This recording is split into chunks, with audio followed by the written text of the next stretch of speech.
Morning, Botai, Shavua Tov. Last week we were speaking about some of the halachot of the mitzvah of tochacha, the mitzvah to rebuke one's fellow when one sees someone's friend doing something wrong. Now, what's important to remember is the last part of the pasuk in the Torah, which speaks about the mitzvah of tochacha, which is ocheach tocheach et amitecha, v'lo tisa alav chet. Do not cause him to bear sin as a result of what you tell him, which means don't hurt him in the process. We find Shlomo HaMelech discusses this multiple times in Sefer Mishlei.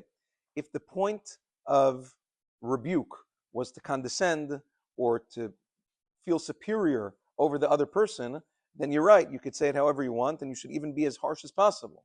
But if the point of rebuking is to make the person understand and hopefully better his ways in the future, then it should be said in the most gentle, sensitive way possible without hurting him. Indeed, we find that in Pirkei Rabbi Eliezer, Perek Mem Dalet, as well as Rashi HaKadosh in the beginning of Parashat Devarim, they both speak about that when Moshe Rabbeinu was about to pass away, he started the last drasha of his life 37 days before he passed away. Rosh Chodesh Shevat, Moshe Rabbeinu passed away Zayin Be'adar.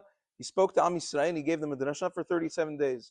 And during that time, he gave them very harsh rebuke, but he was concerned that if he would bring up all the places in the Midbar that Am Yisrael did terrible averot, that would shame them terribly, and it wouldn't be as effective. They wouldn't be, they wouldn't receive the rebuke, and they wouldn't change their ways. And therefore, Moshe Rabbeinu found all sorts of indirect, roundabout ways to mention all the places in the Midbar where they did sins, and therefore Am Yisrael were a little bit more receptive.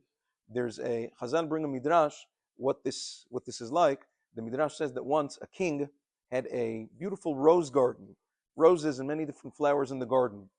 He had a servant, a faithful servant, official, whatever it was, that went in there one time and he wanted to start picking flowers without permission. It's stealing.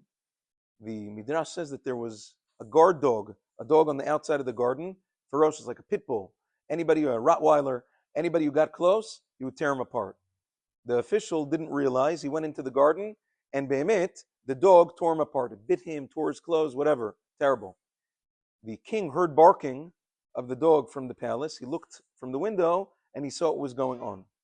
He saw that this official was stealing from him. So he was thinking, but he's very close to me. What should I tell him?